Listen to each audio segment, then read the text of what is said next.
All right, hey everybody, I'm Jeff Rubenstein from the PlayStation Blog and PlayStation Blogcast, and this is the God of War Ascension PAX panel. So thank you for those of you joining on Twitch TV, and thanks all of you for taking time out for PAX to come out to the Unicorn Theater. At first we didn't think Unicorn Theater was a great fit for Kratos and God of War, but then we found that. The sad thing is we did not create that. That was out there on the internet in the wild on its own.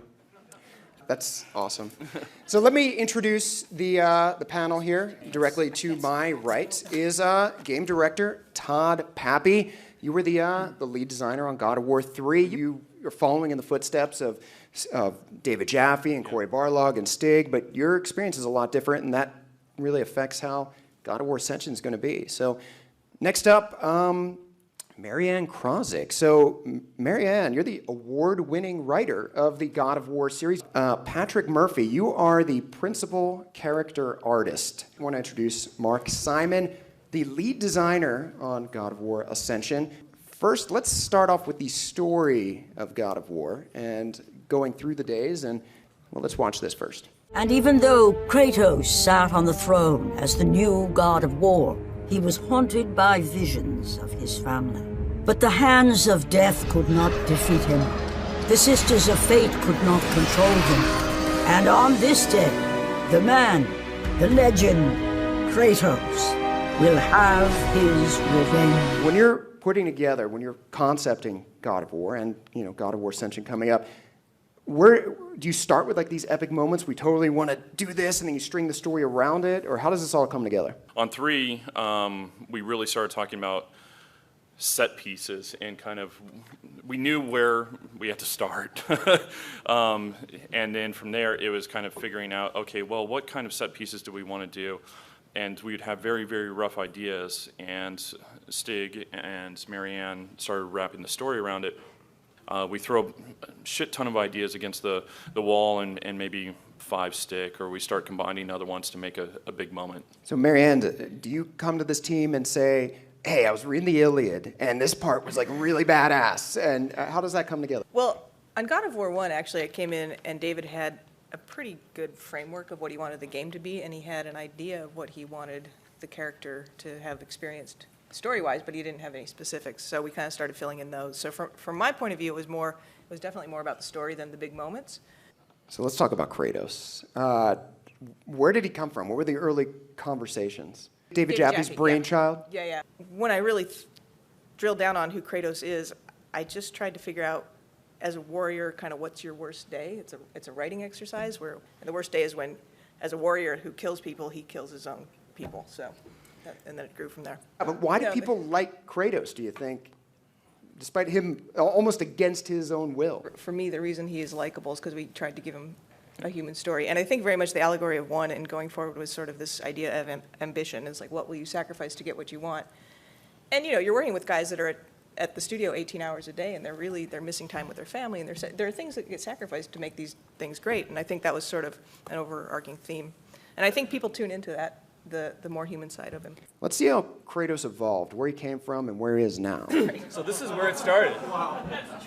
This is 2002 early Kratos design done by Charlie Wen. And I wanted to show this stuff because it's really never been, I have an archive of tons of this old art, but what's cool about it is it just shows how much work it takes to really create a new IP. It took a long time to find him. In the white ash that covered him, the ashes of his family, that was later. Early on, Charlie was working on a drawing. It was black and white. He was just sketching, and Dave's like, that's it. And Charlie's like, well, I haven't colored it yet. He's like, no, white. We're doing white. He's got to be white. So then everybody went back to a room, and Jaffe and Marianne kind of came up with the whole idea of him being covered in the ashes of his family. And the blue tattoo as well, this is another, I'll show a series of these. These are also early face concepts, too. These are ideas, and Dave, I can remember hearing stories about Dave walking around to people's desks with a red tattoo and a blue tattoo and say, which one? He would pick one, and he'd walk away to somebody else, and you'd see him going all over the studio, kind of. So there's actually demos with him with the blue tattoo, you can see here. But this is early Kratos, and you can see that he was also thinking about the weapon at the same time, and that was a huge part of the development of the character was the weapon. So, yeah, this is the very first demo for God of War. I don't know if this has ever been seen. This is a prototype. On a boat. This is the prototype for the game, the first thing. But you'll see a lot of the, when they were doing this, it was they wanted to feel kind of high adventure. Animation. And he is on a boat. He is It on a always boat. starts on a boat. Yeah. There certainly are elements of the game. As this progresses, you'll see that it's definitely God of See War. swimming. This is great. Looks like the dude from Dragon's Lair. Yes. Well, yeah. You wonder what they were playing. Yeah. Yeah.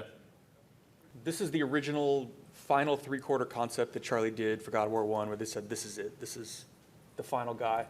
And visual continuity that became a problem at the beginning of 3, when we could actually finally fully realize him, high-res, and we started looking at all of the different Kratoses. I mean, God of War 1, God of War 2, they're all pretty low-res, and then the cinematics one was super high-res, but it was a little different, and trying to figure out how to boil it down to figure out what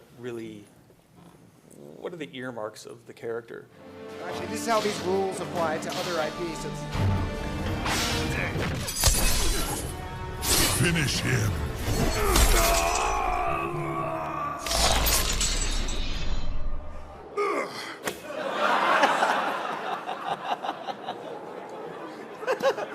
Crushed it. I am the god of golf. There's a team of key leads that review every single thing that kind of goes through. So if it has to do with animation, then it goes through Bruno or one of our key animators. Has to do with combat, then our key combat designers play the game and give feedback. That's what we did on Soul Calibur. That's what we did on MK. It's a small village that helps raise him. Let's move on to God of there War we go. Ascension. Why did you choose to go back in time and do a prequel? One word, humanity, and to basically show the human side of Kratos. It was one of the things that you never really saw kind of in God of War 2 or God of War 3.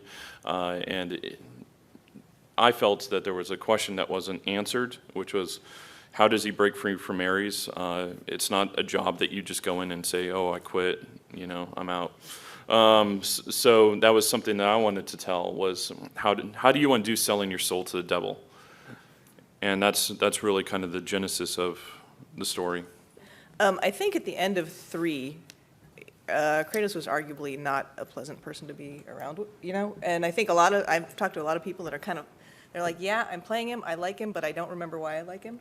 So I think going back to that, I remember on 1, David used to walk around and go, is he an asshole or is he a tortured soul? Like, which one is he? And the answer always, to me, was he's both. He's an asshole because he's a tortured soul. And I think we're going to go back to that tortured soul, kind of why he kind of became the asshole that he became. So early on, we looked at everything, how he runs, how he jumps, how he climbs on walls. You see some of that stuff in the demo that we have now. The way he climbs on the walls is different. The way he fights is different. And one of the big things that, you try to tell somebody and they're just like, yeah, that sounds cool, but until you play it, you don't really know what the heck we're talking about. But this game, we've got our engine done now. We don't have to redo the engine. We don't have to redo a lot of that tech now. So we have that luxury where we can look at our design elements and go, man, let's make it awesome. So previous Gods of War games, critical and commercial success is all single player. So why multiplayer? Well, the genesis of the idea came about when we were finishing up God of War 3. We have a challenge arena where it's Kratos versus Kratos, or soul version of him, and Adam Poole, our lead combat designer in 3, he got Kratos so you could fight against each other, and that's kind of where it was, oh shit, we can do this. Who are the big bads in God of War Ascension? We're about to find out. In the time before the Titans, before the gods of Olympus, a great battle was waged, and from this rage, this madness of war, the Furies were brought forth. The Furies were bound to no one, for the Furies sought retribution only for those they deemed guilty.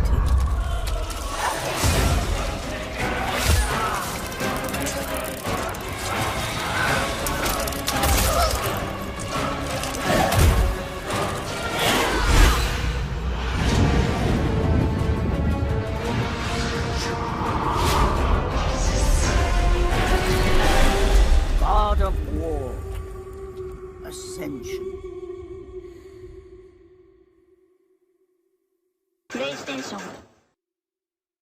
That is Megara. So she's one of the three Furies. You saw silhouettes of the three Furies at the end, but she would be basically the enforcer. The whole idea behind her is that she's got these growths coming out of her back, and she can kind of walk around Doc Ock style, and she can obviously impale people with that. But she is a grappler. She wants to get her hands on you, beat the shit out of you. Why are they opposing Kratos? Like, who exactly Well, are the it's Furies? again, they hold the bond to his, when you sell your soul, they hold that bond and they say, okay, you break it, we're going to drive you insane, we're going to bring you down, kind of thing. And Like a freak show collections agency. yes. So, and that's basically what they do. They hunt you down, they drive you mad. And let's give it up now for Todd, Marianne, Patrick, and Mark, your God of War Ascension leads. Thank you guys for coming. PlayStation.